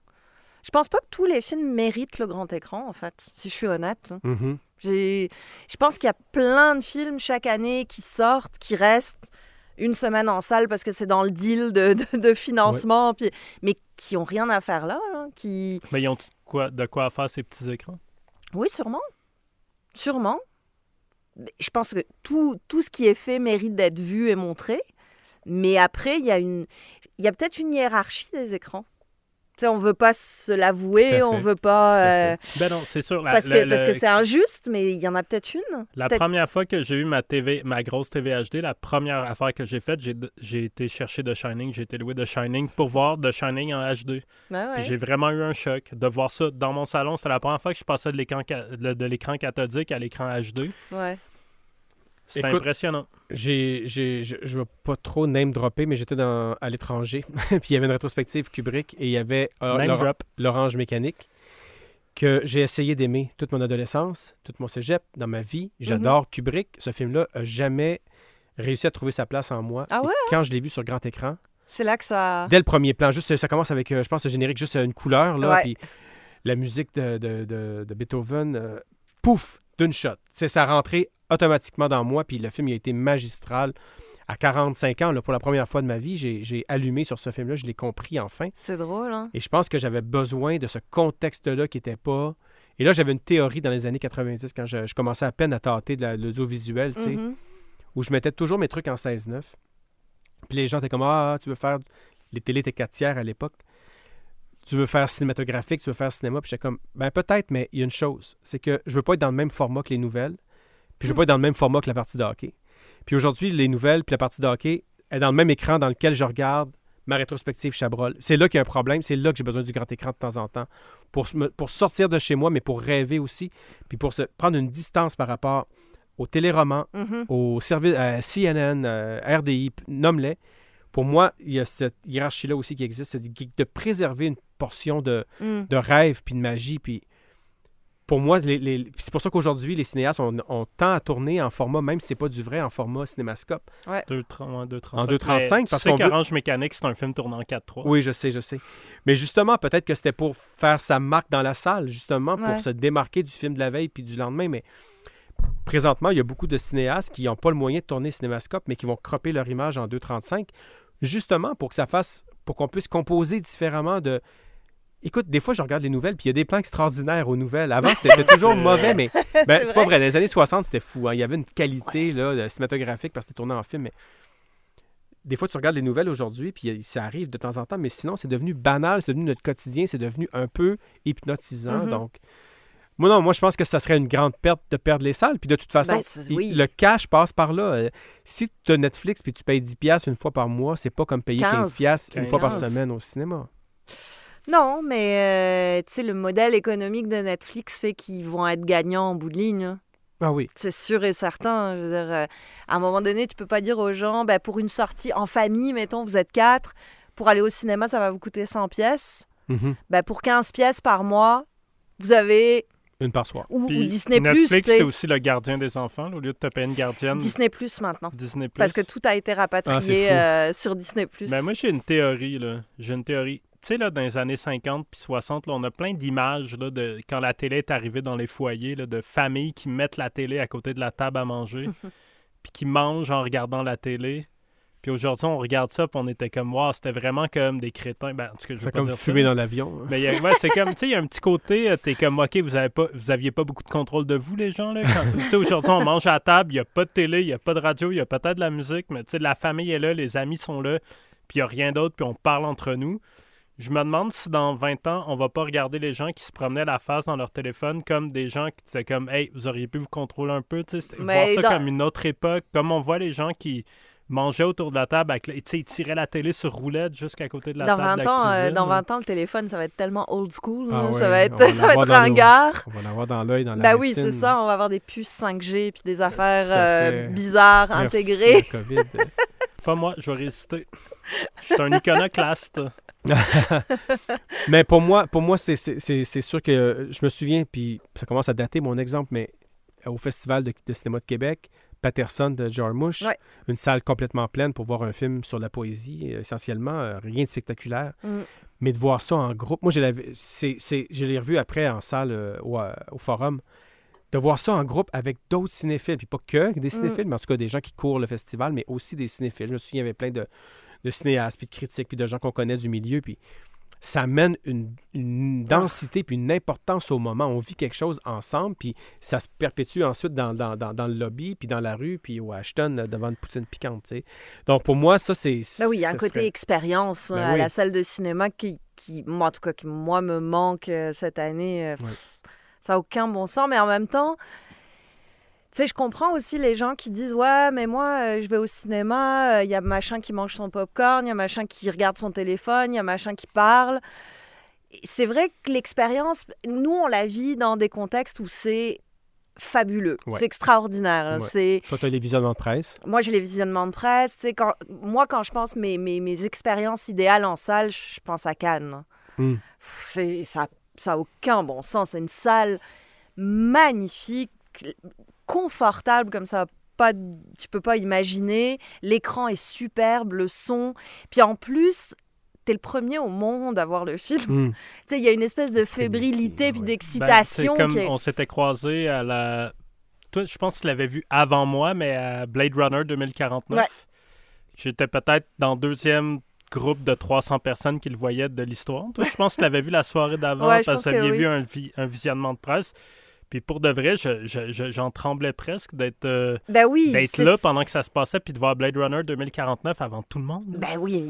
Puis en plus, c'est con parce que tu le sais que dans 2 jours, tout le monde va le voir. Hein, ça va rien changer, mais t'as quand même cette espèce de sentiment d'être privilégié quand tu vois un film comme ça dans ces conditions-là. Tu vas le savoir de quoi ça a l'air avant les autres aussi. C'est pas juste un truc de hiérarchie ou de je l'ai vu avant toi ou quoi que ce soit. C'était vraiment de... Personne n'a vu, il n'y a pratiquement pas de critiques qui ont été écrites, personne ne sait c'est quoi. C'est super excitant. Hein? Puis toi, tu as ton œil, tu sais, on veut voir des choses, pas juste cinéma, on veut toujours voir des choses. Puis là, on voit je me souviens pas Blade Runner 2040. Je ne sais pas quel cinéaste avait dit qu'il s'assoyait dans la première rangée pour être le premier à recevoir l'image. mais c'est vrai que ça il était dans la microseconde. Mais ceci dit, l'expérience du cinéma de tous les jours que vit monsieur et madame tout le monde, elle n'est pas aussi agréable que ça. Absolument pas. Moi, ça fait 25 ans que je suis à Montréal. Ça fait 25 ans que je suis pigiste. Tu sais, j'ai le luxe de pouvoir aller voir des films le jour quand il n'y a pas tant de monde que ça. On n'est pas 2 non plus. Des fois, c'est un peu triste, mais une salle correcte. Puis, tu sais, bon, là, comme là, présentement, avec ma blonde, quand on va au cinéma, ben, elle a une job de 9 à 5. Donc là, on tombe dans le trafic. C'est ça. Puis je vois la différence. Je vois les irritants, tu sais. Ouais, c'est pas formidable. Hein. Enfin, je comprends que ça décourage un peu les gens, puis qu'ils comprennent pas quand des cinéphiles, justement, disent « Mais attendez, le cinéma, l'expérience de la salle, c'est extraordinaire, puis il y a ceci, puis il y a cela. » Puis eux, c'est pas ça qu'ils ont comme expérience. Tout à fait. Ce qu'ils ont, c'est quelque chose de un peu décevant, où ils se font déranger, où on leur court-circuite, justement, cette espèce de communion, et avec le film, et avec les gens dans la salle. Fait que c'est toujours un peu... Moi, je me sens très privilégiée de pouvoir parler de la salle de cinéma comme d'une expérience. C'est parce que je le sais que tout le monde ne vit pas ça, puis tout le monde n'a pas cette espèce d'attachement fondamental à ce que ça peut te faire vivre. Ouais. Et monsieur et madame tout le monde qui vivent ça comme... C'est un peu chiant. Là, ils vont pas se battre pour y retourner, ils vont pas le soutenir quand ça va en avoir besoin, ils vont faire Netflix, c'est bien plus confortable pour moi. Mais en même temps, les films de Marvel attirent des foules pendant des mois, puis des mois, puis des mois. Des jeunes gens. Qui s'en fichent. Tu sais, qu'il y ait du popcorn qui vole, puis que ça crie, puis que... Mais... C'est tellement fort, ces projections-là. Tu peux pas te faire déranger par ton voisin. Non, c'est vrai. le film qui te dérange. C'est vrai. Mais je me demande à quel point, puis là, je suis peut-être dans un certain idéalisme, là, mais si on arrive à présenter le cinéma québécois comme quelque chose d'important pour les gens, que tu peux suivre, tu peux tomber dans le rabbit hole d'un cinéaste, puis OK, hey, c'est le même directeur photo qu'il y avait là, puis c'est pas du Marvel puis tout, mais si on peut arriver à intéresser les gens, à faire connaître ce monde-là, puis cette constellation-là du cinéma québécois, à quel point il peut pas avoir un retour, tu sais, je trouve qu'il y a des gens qui sont responsables, puis je parle de cinéma, mais tu sais, il y a beaucoup plus de monde qui voit le cinéma québécois qui lisent la littérature québécoise, là. Tu sais, je veux dire, il y a plein de pans de la culture québécoise qui sont négligés. La musique s'en sort bien. Sauf que la littérature est vraiment soutenue. Oui. Tu sais, il y a vraiment... Elle demande moins d'argent. Elle demande moins d'argent, ouais. Elle va dans les voiles aussi. Je vais peut-être me tirer dans le pied, mais tant pis. Tu sais, Radio-Canada, à la radio, ils ont une émission consacrée à la littérature qui 2h30 par jour. Quotidienne, là. Le cinéma à quoi? 15 minutes par-ci, par-là. Non, il y a encore? une heure et quart par semaine avec les bienveillants. Oui, mais vous êtes... Je vous aime beaucoup, mais vous n'êtes pas encore sur les ondes nationales. Non. Mais tu sais, il y a je sais pas, cette espèce de cliché que le cinéma n'intéresse pas le public est ancré dans la tête de beaucoup, beaucoup de gens. Puis ça, c'est dramatique. D'ailleurs, on fait presque plus de place au cinéma à l'émission de Marie-Louise Arsenault qu'ailleurs dans la grille horaire. Tout à fait. Parce qu'on prend le temps un peu quand même. Ça va vite à l'émission de Marie-Louise, mais on prend un peu plus le temps d'accueillir les gens. Puis moi, même comme cinéaste, je me suis exprimé plus souvent à son micro qu'à n'importe quel autre micro. Oui, je pense qu'elle a compris que la littérature, c'était une porte d'entrée vers les arts en général et qu'on pouvait... Et vers les mots, exactement. Puis le cinéma, c'est des mots, c'est des images, mais c'est des mots aussi. Puis c'est de la pensée, puis c'est... Et elle a heureusement compris cette mission-là comme étant plus large que simplement soutenir la littérature. Mais ça me choque toujours un peu quand j'y pense, de me dire 2h30 par jour, puis on peut pas prendre 1 heure par semaine pour parler de cinéma. Voilà. Mais vous la connaissez, Marie-Louise Arsenault? C'est une de... Ben oui, je une connais. Es-tu consciente à quel point que c'est une des dernières émissions qui fait la promotion de la... Tu sais, elle a comme beaucoup de poids ses épaules, d'une certaine façon. Tu vois, c'est drôle, j'y pensais, parce que cette année, je pense qu'ils fêtent leurs 10 ans. Puis à un moment donné, il y avait une espèce de campagne où ils en parlaient beaucoup, de « Ah, c'est nos 10 ans, c'est nos 10 ans ». Puis c'est vrai qu'en radio, c'est rare. Puis on dirait que spontanément, je me suis mis à penser à « OK, donc ça veut dire que ça finit bientôt ». Puis qu'est-ce qu'il va y avoir après? Des humoristes. Pas Radio-Canada, il n'a pas emboîté le pas encore. Non, je pense pas. Mais tu sais, c'est vrai qu'elle remplit une mission qui est immense, puis quand elle va décider que, bon, ça y est, elle a fait le tour, ou que va savoir pourquoi ou comment ça s'arrêtera, je me demande comment ça va être après, puis qui va reprendre ce flambeau-là qui est essentiel. Puis on laisse tomber la culture de... Le cinéma, oui, mais la culture en général, on la laisse tomber de façon dramatique. Puis avec tout ce qui se passe cette année, où les gens, on leur demande de se réinventer, de quitter le bateau, Ouf, c'est un peu vertigineux. Il y a pas de... Tu sais, il y a une époque où il y avait comme le journal Voir, il y avait des blogs sur la littérature. Tu sais, on retourne de pas si longtemps que ça, puis il y avait... Tu sais, comme, pour moi, la culture, c'est ça qui fait qu'il y a une communauté, mettons. Ben ouais. C'est ça qui fait que la communauté montréalaise, puis au plus large québécoise existait, c'est qu'on avait des référents. On découvrait toujours des nouveaux artistes comme Urbain Desbois. Là, je me suis tapé sa discographie aujourd'hui. Puis à l'époque, là, il faisait, je sais pas s'il l'a fait, mais j'imagine qu'il faisait des premières pages du Voir, qu'il était invité à Radio-Canada. Il y avait ci, il y avait ça, il y avait Flash à TQS. Il y avait comme... Aujourd'hui, on a Radio-Canada, puis je nomme Radio-Canada puis Télé-Québec, ou peu importe qui ils sont, qui sont responsables de la culture québécoise. Au lieu d'abandonner, ils devraient redoubler d'efforts parce qu'il n'y a plus le filet derrière, il n'y a plus la société civile comme privée qui continue à faire la promotion de la culture québécoise. Je sais pas si je suis vieux puis je suis déconnecté, mais j'ai l'impression que les jeunes... Tu sais, moi, j'ai fait un vidéoclip pour un groupe de rock. Genre, puis je me suis comme mis ami avec eux, puis je les vois assez souvent. Fait que je me tiens avec du monde assez souvent qui ont 22, 23, 24 ans, puis du monde de même. Puis pour de vrai, je leur enseigne les bases de la culture québécoise, puis aussitôt que je leur en parle, ils sont passionnés, puis ils capotent, puis ils sont intéressés à plein d'affaires là, qui n'avaient aucune idée. Mais s'ils n'étaient pas tombés sur moi, là, c'est où qu'ils tombent, là, genre, je les ai même initiés à la lecture des journaux papier, genre, tu sais, j'exagère à peine. C'est vraiment old school, là, ce que tu leur proposes. Ouais, je sais, mais c'est important pour moi, puis c'est pour ça qu'on fait les bienveillants. C'est vraiment ça l'optique qu'on fait les bienveillants. Il faut parler de culture, il faut que quand un artiste prend la parole ou qu'il y a quelque chose qui se passe dans le monde de la culture québécoise, il faut que ça ait un écho plus large que les 15 personnes que tu connais, les 18 commentaires que tu as sur Facebook. Ça n'existe plus. Ouais. Quelqu'un aurait un coup de tête en ce moment dans un journal, là, ça serait à la 16e page. Il n'y aurait plus aucune émission de radio ou de télé qui en parlerait. Il y aurait une grosse confrontation entre un artiste et un ministre, puis ça passerait complètement inaperçu. Ah, je sais pas. Regarde, Adib Al-Khalidé. Bon, les débats sont pas esthétiques. Tout le monde en parle, c'est un des derniers. Tout le monde en parle, puis tu sais... Je pense qu'en ce moment, il y a plein de débats sociaux autour de la culture. Tu sais, on parle de la représentation, on parle de la place des femmes dans ce milieu-là, qui ne sont pas des débats esthétiques, qui ne sont pas des débats culturels, mais qui sont quand même relayés de façon assez puissante pour que les projecteurs se braquent un peu sur le milieu de la culture. Ouais, c'est vrai. Je me dis, bon, peut-être que... on va réussir à lui faire un peu plus de place, mais j'ai l'impression que s'il n'y a pas cette bougie d'allumage sociopolitique, on ne sait pas comment en parler, ou on ne sait pas comment... On a l'impression que ça ne va pas intéresser, alors que ce n'est pas vrai. Hein. Je veux dire, tu sais, je rencontre des fois des gens, des lecteurs, des auditeurs, puis eux aussi sont en quête d'endroits où se faire parler de culture. Aussi, ouais, mais partager. Même eux, à qui ils peuvent en parler, même à la limite, il y a tellement, mettons, là, je suis comme un peu dans une... Des fois, je réfléchis à la société. Mais, tu sais, j'imagine qu'en ce moment, dans l'isolement, même pré-pandémie, il y avait déjà un certain isolement. Les communautés sont un peu brisées, puis tout. Mettons, c'est l'époque. J'imagine. J'ose croire à ça. À quel point que tu trouves des communautés de pensée, puis tout, on a beaucoup parlé de Kino ici, tout a été sur le conseil d'administration de Kino, juste avant que j'arrive. Moi c'est un des trucs qui m'a fait connaître le Québec. Je suis arrivée en 99 ici à Montréal.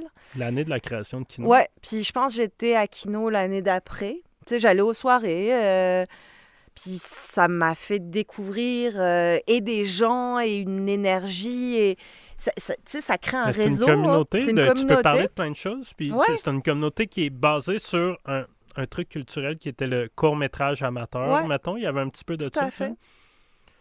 Mais j'ai l'impression que après, j'ai dit que les gens regardaient leur télé en mangeant dans les années 50 puis 60. Après, il y a eu un renouveau culturel dans le monde. T'sais, qu'est-ce qui nous attend, je sais pas. Mais moi, j'avoue que c'est une des raisons pourquoi qu'on a... Moi, en tout cas, j'ai écrit le podcast, mais on en a parlé, peut-être assez d'accord avec moi. C'est peut-être avoir un écho, parce que naturellement, ça n'a pas une grosse portée, le podcast, mais quand même, là, j'en parle. Ben ouais. Mais si jamais on réussit à créer une genre de maison des jeunes du cinéma québécois, c'est un peu comme ça que je le vois, moi, le podcast. Les gens viennent, le monde du milieu, là. Si jamais ça trouve écho sur des jeunes qui tombent par hasard là-dessus, comme moi, je suis tombé sur Yes Sir Madame par hasard à Radio-Canada quand j'étais jeune, puis donner le goût, puis en tout cas, moi, c'est vraiment comme ça que je vois le podcast. C'est comme ça que je vois mon action, même en général, quand je prends la parole devant des gens. C'est toujours dans cette optique-là. Mais il faut aussi que les grosses institutions participent à ça. Puis sache que c'est pour ça, tantôt, je disais à quel point les gens, OK, ils regarderont pas, ils écouteront pas si on change la programmation de ci ou de ça. Mais il y a une éthique. Il y a une véritable éthique. Moi puis Raphaël, on a investi dans ce podcast-là, puis on n'a naturellement jamais fait une scène. Si nous, on le fait, c'est possible de le faire à plus grande échelle. Tu sais. C'est possible de le faire pour les grands aussi. Tu sais. Mais quand on prend le temps, puis Hélène, tu dois savoir quelque chose avec Radio-Canada, mais quand on prend le temps de discuter avec les gens, les décideurs, ceux qui ont les cordons de la bourse en théorie, les gens à la tête de la SODEC Téléfilm, je les connais, c'est pas des amis, mais je les connais bien, puis ils ont tellement de chats à fouetter, ils sont tellement dans l'urgence, ils sont tellement dans la survie, que de penser à la prochaine étape, de penser à dans 5 ans, dans 10 ans, il n'y a personne pour le faire. Ouais. C'est ça qui est dommage. Ça vaudrait la peine, des fois... Moi c'est très impopulaire quand je le dis, mais ça vaudrait la peine de sacrifier un film ou une télésérie par année pour créer un poste pour des gens qui vont anticiper l'avenir, anticiper le futur, préparer le terrain, la terre qui est en jachère, qu'elle soit cultivable dans 2, 3, 5, 10 ans. Mm-hmm. Mais ces gens-là sont en survie, ils n'ont pas le temps de mettre des batailles auprès de leurs ministres, auprès du gouvernement, auprès des alliés, des mécènes. Ils n'ont pas le temps, c'est de la survie constante. Ça, dès qu'on ne réalise pas, mais des fois, c'est 80 dépôts par tour de long-métrage. Et là, on ne parle pas de documentaire, on ne parle pas de court-métrage, on ne parle pas de tout le reste, juste en cinéma. Donc, il y a ça pour moi qui me permet d'être un peu pessimiste parce que je me dis, il n'y a personne dans ces chaises-là parce que ça n'intéresse pas les gens en haut, c'est-à-dire notre gouvernement qui, lui aussi, à sa façon, est en mode survie. C'est sûr que je ne peux pas dire que j'ai été très impressionnée par notre ministre de la Culture au cours des 6 derniers mois. Hein. Je ne peux pas dire que ça a été particulièrement encourageant, ni dans l'immédiat, ni pour la suite. Je comprends pas qu'à ce poste-là, on n'ait pas des gens qui se battent ou qui soient passionnés par la culture, mais passionnés. Il faut que ça coule dans leurs veines. Faut que... Tu sais, des fois, je me mets à rêver qu'on ait Dany Laferrière comme ministre de la Culture. Ce serait... ça, c'est les années 70. Ben oui, mais... Tu sais, si ça prend des artistes ou des gens qui ont à cœur ou qui comprennent à quel point c'est important, la culture, de la faire vivre, de la pérenniser, de lui donner des moyens. Si ça prend des artistes à ces postes-là, why not? Pour de vrai, je sais pas si je capote, mais on est en alerte en ce moment pour même une grosse partie de la production culturelle québécoise, de la communauté culturelle québécoise, qui est la communauté québécoise au sens large. C'est le référent des Québécois, c'est la culture québécoise. Comment est-ce qu'on peut pas plus être en alerte qu'en ce moment? Tu sais, je veux dire, je sais pas, est-ce que je suis alarmiste ou est-ce que je pense pas que les gens s'en rendent compte parce que la télé continue. La télé donne l'impression, tu sais, il y a des tournages, bon, on comprend que il faut que ce soit des couples, mais tu sais, c'est pas si grave pour avoir des rapprochements à l'écran, mais c'est pas grave, District 31 continue. Fait que c'est pas grave, puis ça cache c'est comme les arbres qui cachent la forêt en train de s'écrouler. Hein. D'ailleurs, c'est la seule chose, c'est la seule production que François Legault a prononcée de sa bouche, District 31. Mais tu vois, on en revient, pourtant il donne ses suggestions de livres. Ouais. Il parle de livres tout le temps. Puis de livres québécois. Tu peux parler pas de cinéma aussi. Il y a un truc qui m'a quand même assez mais je pense que François Legault, il est peut-être un peu au courant de ça, puis c'est peut-être un peu important pour lui personnellement. Oui. C'est l'impression qu'il me donne quand il parle de culture québécoise. Puis tu sais, c'est quand un gouvernement de droite qui a toujours dit c'est les poètes québécois qui sont importants. Je veux dire, on va investir dans la culture. Pour l'instant, ils n'ont pas coupé, mais ils n'ont rien fait de spécial non plus. Non, mais au moins, ils ont déjà pas coupé. Ouais, à l'époque où on vit, on est surpris. Moi, je crois beaucoup au pouvoir des grosses machines. Que ce soit le message gouvernemental ou la culture populaire. Puis... on a beaucoup parlé d'OD récemment parce qu'il se passe plein de trucs, puis gna gna gna.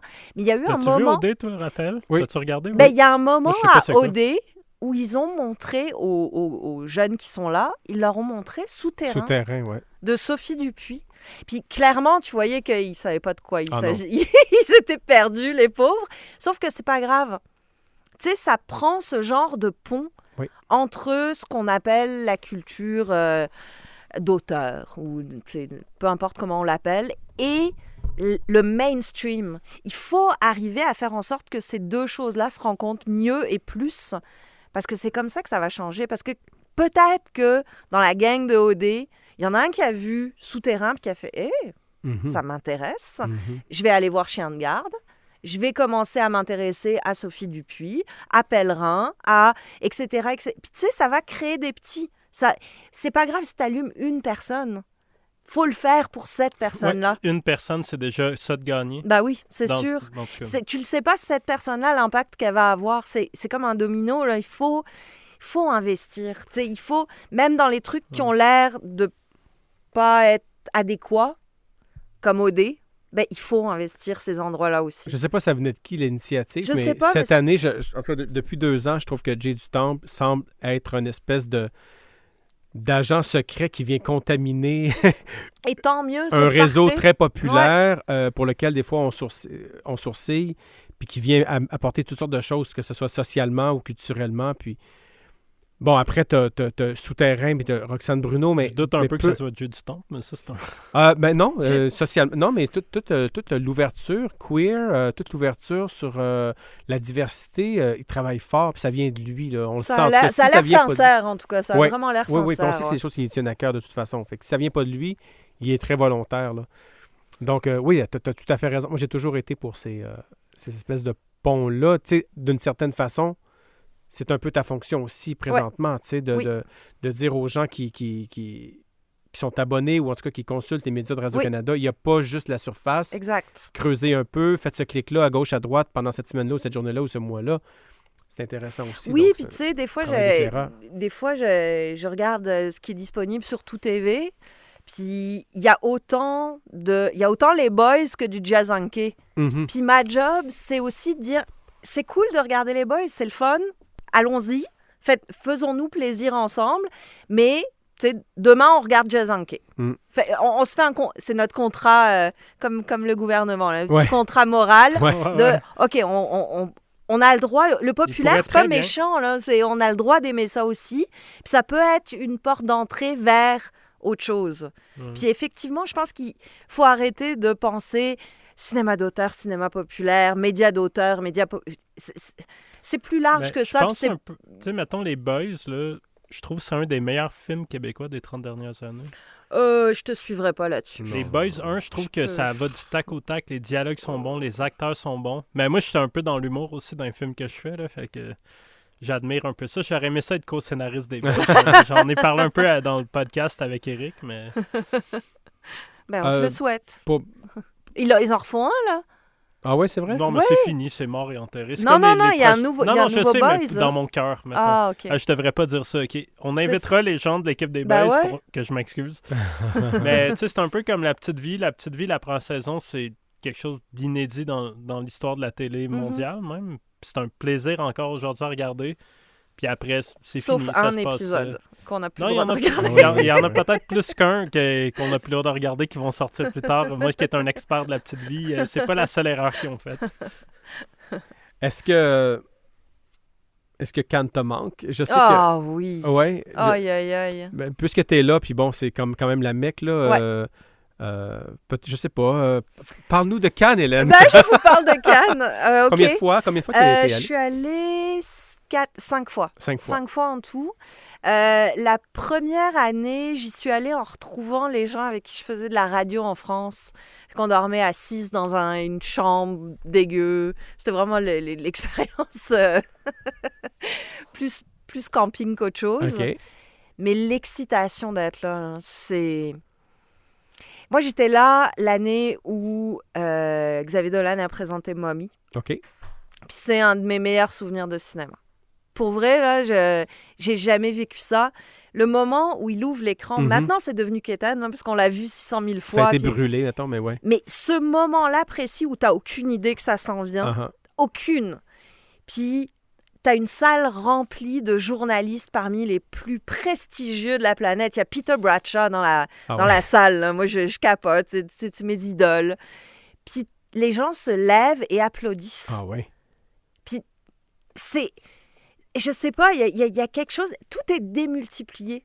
Tu sais, les bouts, quand les gens aiment pas, sont 20 fois plus nombreux puis 20 fois plus forts. Quand les gens aiment, les ovations durent 10 minutes, même chez les journalistes. Hein, parce que tu as des projections réservées aux journalistes. Moi, c'est à celle-là que j'assiste. C'est à 8h30 le matin. C'est pas les meilleures conditions, mais pourtant, il y a quelque chose qui se passe. Puis les réactions sont démultipliées. Puis j'étais là l'année de Inside Llewyn Davis puis de La vie d'Adèle. Ah oui. Oh, que c'était beau. Je me souviens, j'ai une passion pour les frères Cohen qui ne se dément pas à film après film. Puis le moment où Inside Llewyn Davis a commencé, puis c'est lui qui joue de la guitare, qui est sur une scène, c'est folk. Je me suis mis à pleurer, mais à gros bouillon. Alors que c'est pas triste, c'est rien, mais l'ambiance, le sentiment de... Je suis là, puis je vois un film des frères... Je suis la première à voir un film des frères Cohen, puis ce film-là, en plus... Oh, trop... Ils sont pas très loin. Non, je sais qu'ils sont pas loin. Je sais qu'ils sont dans la ville. Ouais. Je sais qu'ils sont nerveux, sûrement. Puis, écoute, il y a quelque chose à Cannes où pendant 15 jours, tu vis hors du monde. Puis ça devient presque troublant. Je me souviens de l'année, justement, de Xavier Dolan. C'était... non, c'était pas Mommy, c'était plus tôt que ça, parce que c'était le printemps érable. OK. Et je me souviens que j'étais déchirée. J'étais déchirée parce que... C'était pas Mommy, le printemps érable? Non. Non, ça, c'est plus tard. Ouais. Non, s'il était à Cannes... C'est Laurence Anyways, je pense. Anyways. Ah, OK. Excusez-moi, je parlais en fait de Laurence Anyways. Ah, c'est ça. Ouais. Puis, c'est comme si quand t'es dans la bulle cannoise, il n'y a rien qui rentre. Puis je le savais qu'il se passait ça à Montréal. J'avais envie d'être là aussi. Mais des fois, je me disais... Tu sais, il pourrait y avoir une 3e guerre mondiale pendant Cannes. Ceux qui sont à Cannes, ils s'en rendraient pas compte. Ouais, hein. Mais Thierry Frémont portait le carré rouge. Ben oui, parce que Dolan avait fait toute... présidente de Cannes. C'est ça, mais tu sais, il y a quelque chose de... Tu es en pays de cinéma. Il n'y a rien d'autre qui compte. Tout ce qui compte, c'est le film que tu as vu, le film que tu vas voir. C'est quoi ton horaire pour les prochains jours? Faire ton palmarès. Aller dans les parties. Ben, peut-être moins toi, mais mettons pour un cinéaste qui est invité. Là, à quel point, mettons, toi, Raphaël, qui a été, là. Je suis pas allé comme cinéaste. Non, mais tu y as été, mais t'étais invité dans les soirées. Ben non, je t'ai pas invité nulle part. Moi, je suis invité dans les soirées. Tes amis ont réussi à te faire rentrer dans les soirées, mais vas-y, les soirées, de quoi ça a de l'air là-bas? Oh, c'est débile. C'est... Moi, je suis allée dans des villas. C'est genre, t'as des bus qui viennent te chercher devant le Palais des Festivals, qui t'emmènent dans les hauteurs de Cannes. Puis c'est des villas, mais qui se peuvent pas, là, qui ont avec des bols de cocaïne sur toutes les tables. Oui. Ah ouais, sans ouais, c'est pas une blague. Puis tu sais, t'as des vedettes partout. T'as du monde aussi intéressant entre tout ça. T'as pas juste des poudrés. Là, non, mais tu sais, moi, j'y allais avec ma gang de radio, avec mon petit cercle. Fait qu'on ricanait, puis on se moquait beaucoup, puis on n'en revenait pas d'être là, puis de comment on a fait pour avoir une invitation pour être là. Et en même temps, tu sais, la même année où j'étais dans cette espèce de partie débile, j'ai croisé Michael Haneke au Monoprix, qui faisait ses courses. Ah ouais. Tu sais, t'es comme... C'est lui la vraie star. Monoprix, c'est comme le Walmart. Ouais, c'est comme le Walmart, c'est ça. C'est comme il venait acheter... c'est là que j'ai acheté mon nœud papillon, parce que je n'avais pas amené. Mais c'est ça, il devait sûrement faire la même chose. Mais tu sais, il y a un côté un peu surréaliste où c'est ça, tu croises Michael Haneke, mais personne ne le reconnaît. Ben oui. Parce que tout le monde s'en fout, parce que t'as la star L'Oréal, je sais pas quoi, qui vient d'arriver. Fait qu'il est tout tranquille, il se balade, puis tu peux aller le voir, puis... Et en même temps, tu sais, t'as cette espèce d'attention donnée au film qui est trilante. Ouais. Je pense tout d'un coup, le cinéma est important pour de vrai. Le cinéma est important, mais il n'y a rien d'autre qui compte. Ouais. Puis c'est magique. Tu sais, tu croises des gens... tu as spontanément quelque chose à leur dire parce que tu vas parler. Puis c'est vrai que les files d'attente sont super longues pour entrer dans les films. Fait que tu rencontres plein de gens, plein de journalistes de partout dans le monde. Tu peux échanger. Puis c'est vrai que l'année de Mommy, étant québécoise, tout le monde venait me voir. C'est qui? Tu sais, qu'est-ce qu'on doit attendre de lui? C'était la star. Là. Ouais, c'était, vraiment. Mania Chokri est venue au podcast, puis elle m'a expliqué à quel point que Xavier Dolan, c'est peut-être pas le cinéaste le plus... qui a fait le plus d'entrées en salle, puis c'est peut-être... Tu sais, il y a des films qui sont aimés, puis tout, puis il y a d'autres cinéastes qui font des films qui sont plus aimés ou quoi que ce soit, mais lui-même, son star power dans les festivals est comme... c'est le Beatlemania. Ben oui, le monde crie quand il rentre dans les pièces. Mais il a du caractère, il a du charisme, il est jeune, il est flamboyant, il est stylé. Il arrive avec des films qui ne rentrent pas dans le moule. Ouais. Surtout pas dans le moule cannois.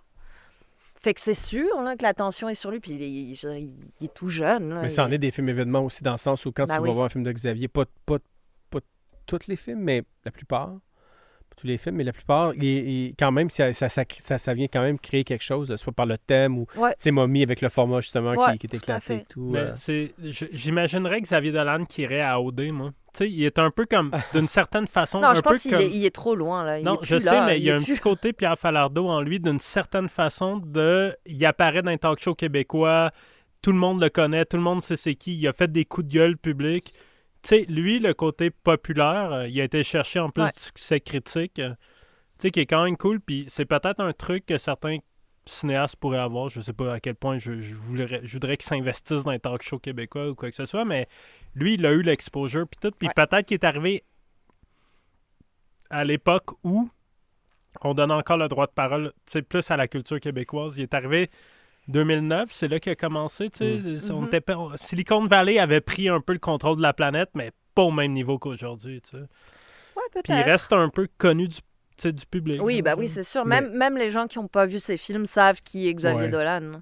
Ben, on n'est pas beaucoup de cinéastes québécois qui sont marketables. Tu sais, moi, je veux dire, moi, je fais des films, qu'on les aime ou non, moi, je suis pas quelqu'un qu'on peut vendre. Mais en même temps, c'est pas vrai, t'es une personnalité des médias. Arrête, les médias, Oui, mais les médias, quand c'est pointu quand même, tu sais, je veux dire, ça reste quand même dans une certaine chapelle. T'es un bon communicateur. C'est ça, mais peu importe, tu sais, Xavier Dolan et, bon, Denis Côté, peut-être pas, il joue moins le jeu. Mais s'il le faisait, ça marcherait. Ouais. C'est ça qui était étonnant. Si on pense on va renommer des noms qu'on a déjà nommés, là, mais à des Jarmusch, à des Godard, tu sais, des gens avec des Almodovar, des gens qui ont un style, qui peuvent faire des fronts de magazines, tu sais, au-delà de leur cinéma, qui font des photos iconiques, que les gens s'arrachent.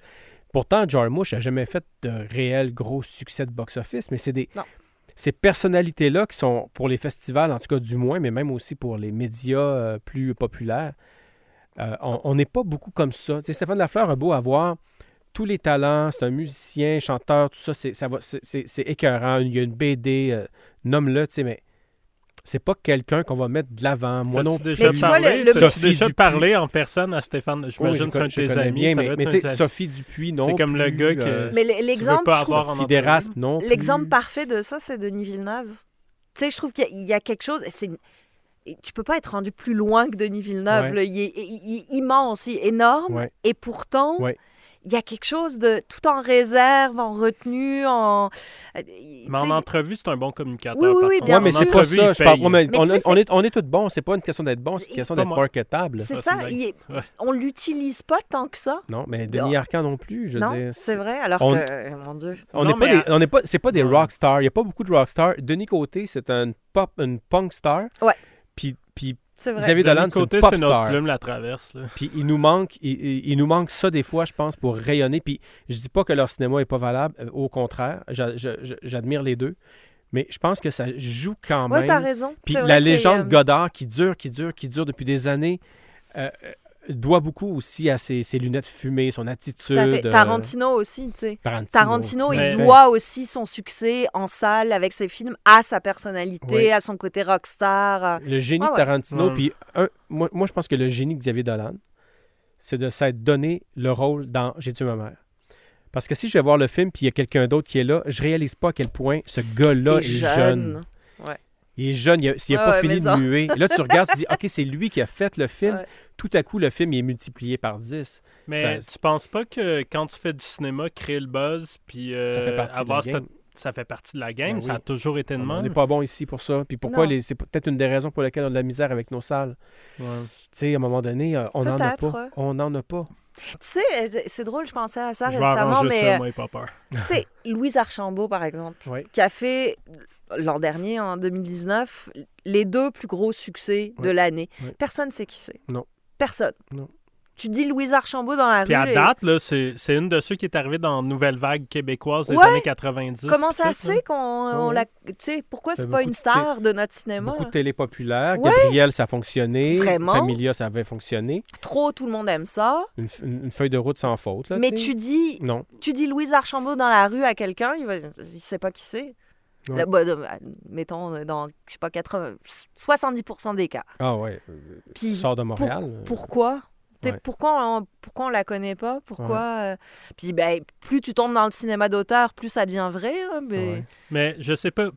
Mettons, moi, là, je le dis presque à chaque podcast, j'ai pas percé encore, mais quand j'écris un scénario que je fais même mon casting, je suis déjà en train de penser à mise en marché dans ma tête. Je suis déjà en train de penser au buzz que je vais créer, c'est quoi les éléments que je suis en train d'écrire, qu'est-ce qui va pogner, qui va accrocher les médias. On contrôle pas beaucoup ça.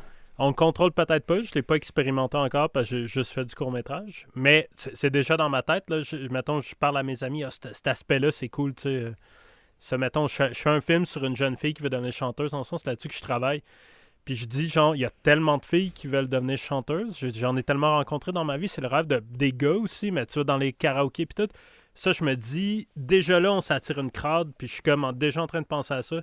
J'ai pas créé le film pour ça, mais je suis déjà en train de penser dans ma tête à comment le mettre en marché. Après, y a-tu un côté québécois que c'est un peu sombre et cinéaste, sans vouloir viser Raphaël? Peut-être pas sombre, mais je pense qu'il y a un malaise avec le succès. Hein. Il y a un malaise avec la flamboyance. Il y a un malaise avec... les gens qui font ça se font assez mal recevoir. Souvent, Dolan, d'ailleurs, c'est au début... oui, même encore. Ouf. Même encore. On s'est habitué, je pense. Ouais. En 2009, quand je commençais à rentrer dans le milieu du cinéma québécois et que je disais, j'étais comme, Dolan, man, OK, J'ai tué ma mère, c'est pas le plus grand film. Il y a plusieurs défauts, mais il a fait ça à 19 ans. Son futur est hallucinant. Ce qu'il va faire après, c'est capoter. Mm-hmm. Puis quand je disais ça, je me rappelle des cinéastes de tout acabit, des débutants du monde déjà plus avancé étaient outrés que j'ose défendre Xavier Dolan. Mais moi, depuis le jour 1, j'étais comme, OK, je l'admets, là, J'ai tué ma mère, c'est clairement pas une grande œuvre. Ou peut-être, si Xavier t'accepte de venir au podcast, je vais dire que c'est une grande œuvre, mais déjà, il y avait une promesse d'un cinéaste. Il n'accepte pas de venir. Non, on sait jamais, on a eu Monia Chokri, on a des entrées. Il y avait déjà une promesse gigantesque. Puis j'étais comme, c'est ça qui m'intéressait, c'était la promesse d'un jeune qui a créé ça à la force de ses bras, là, genre. Puis pour de vrai, dans le milieu, quand je disais ça, tout le monde était étonné parce qu'il s'attendait juste à ce que je dise c'est un genre de succès superficiel des médias ou je sais pas quoi, tu sais. Ouais, je pense qu'il y a eu peut-être beaucoup de jalousie aussi envers Xavier Dolan. Parce qu'on voulait tous aller à Cannes. C'est sûr, je comprends ça. Moi, je me souviens, les deux marques devaient parler de... Tu sais, les deux marques à Casivi puis... on s'ennuie de cette époque-là. Ils devaient parler de New Denmark puis me donner toute une fenêtre, tu sais, puis mon film était seulement diffusé à l'Excentris. C'est-tu l'année de... Je pense que c'est l'année J'ai tué ma mère, puis ils m'ont dit t'es bumpé pour... parce que Xavier venait d'avoir la réponse de Cannes. Ben oui, mais écoute... Puis c'est juste normal, j'ai fait comme je comprends tout à fait. Puis la semaine d'après, mon film avait déjà... Bon, c'est ça, l'immédiateté, là. Mon film avait déjà une semaine ou 2 semaines, il était déjà trop vieux, mais...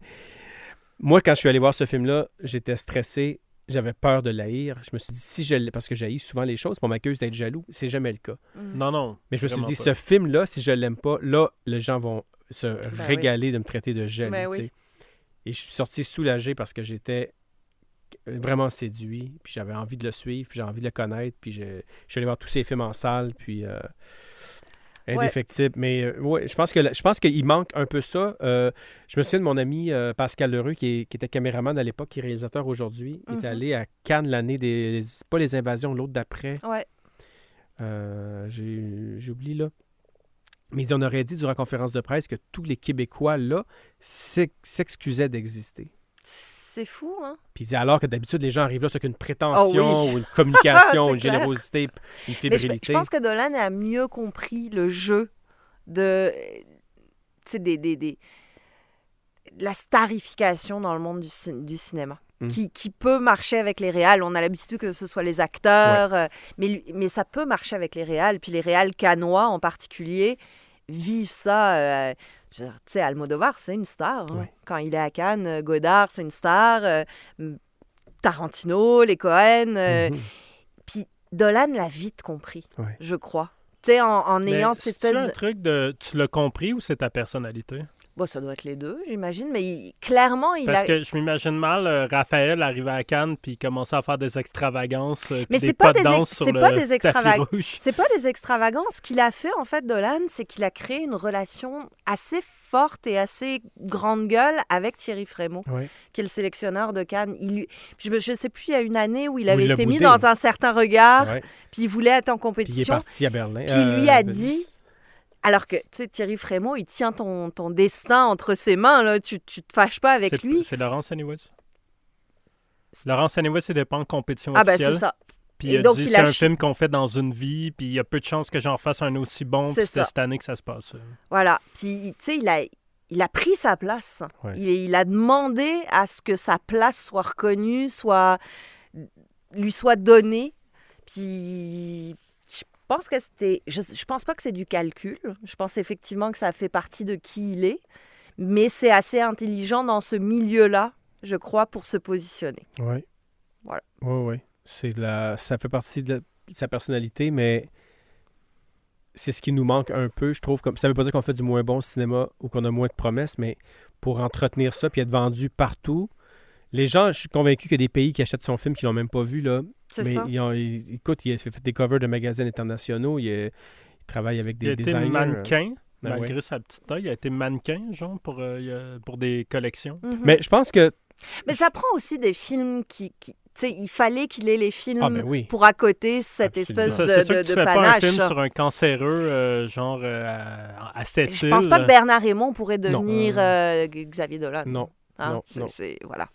J'ai une anecdote de Bernard Raymond, d'ailleurs, à Cannes. T'en as plusieurs, à moins que je me trompe. C'est toujours bon, il y a des anecdotes de Bernard Raymond. Non, mais à Musique Plus, j'ai aussi été monteur, puis je montais l'émission Box Office, puis il envoyait les journalistes de Box Office, c'était pas des journalistes formés, c'était des réalisatrices de Box Office qui se retrouvaient là-bas avec le mandat d'interviewer les gens. Fait qu'elle est assis comme ça, la journaliste, avec Bernard, puis...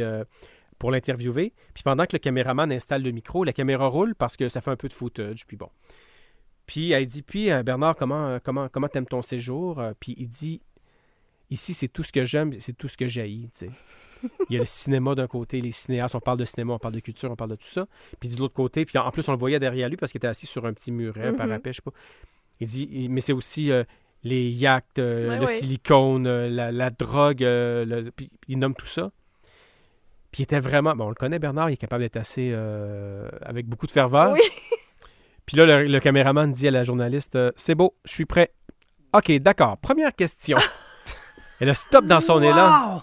Elle a stop dans son élan. Wow. Moi, j'aurais voulu entendre la suite Mais de oui. tout ça. J'étais comme, on était parti pour un home run. Puis là, on a comme une entrevue. Bon, comment tu as reçu ton film hier? Es-tu nerveux? Mais tu sais, c'est ça aussi. Là, je veux dire, faut aussi que les médias laissent cette place-là aux cinéastes pour s'exprimer, et puis on leur donne pas nécessairement. Souvent, on leur parle en plus quand c'est le temps de la promo, fait qu'ils viennent vendre leur salade, ça dure 10 minutes. C'est d'un intérêt relatif. Mais on en revient à ce qu'on disait tout à l'heure, tu sais, c'est en ne donnant pas de place à la culture québécoise, au film québécois, on se prive aussi de ce genre de personnalité, puis d'accès à ces créateurs-là qui peuvent avoir un impact aussi fort que ceux de leurs films. Absolument. Voilà. On a vu des fois André Turpin aux Iris ou jadis au Jutra donner une petite masterclass. C'est un beau bonhomme. Il a fait des grandes œuvres avec toutes sortes de monde. Il en a réalisé 2 films marquants. Il est très bon avec la caméra, très bon avec les médias et on s'en sert pas, on le met pas à l'avant, jamais. Mais est-ce qu'ils cherchent les Kodak aussi? On n'est pas obligé de chercher. J'ai l'impression que si tu cherches, tu trouves.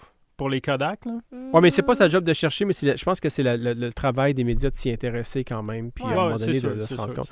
Mais je pense que nous, notre travail, en tout cas, on parlait au début, on cherche les micros. On revient un peu à ça avec le post-pandémie, mais je pense que notre travail, c'est quand même d'offrir un peu plus de fulgurance ou d'envergure, puis parce que si on reste, pas juste notre personnalité, là, je parle des films aussi, si on reste ténu, si on reste flatline, on va se ramasser forcément sur des plateformes de streaming, puis peut-être même pas les plus grandes non plus, tu sais. Donc, mais Hubert Lenoir, là, qui a comme pris son trophée puis se l'est rentré dans la gorge, là, ça a changé sa carrière à jamais, là, tu sais. Je dis pas qu'il faut se rentrer des trophées dans la gorge, là, mais... Il y a d'autres solutions. Hein. Hubert, c'est un peu le modèle Xavier aussi, là. C'est ça, on est de la même taille, à peu près la même coupe de cheveux, même filet, un peu. Moi, je pense que c'est la même personne. Je l'ai jamais vu dans la même pièce. Effectivement, il y a une personnalité qui va avec.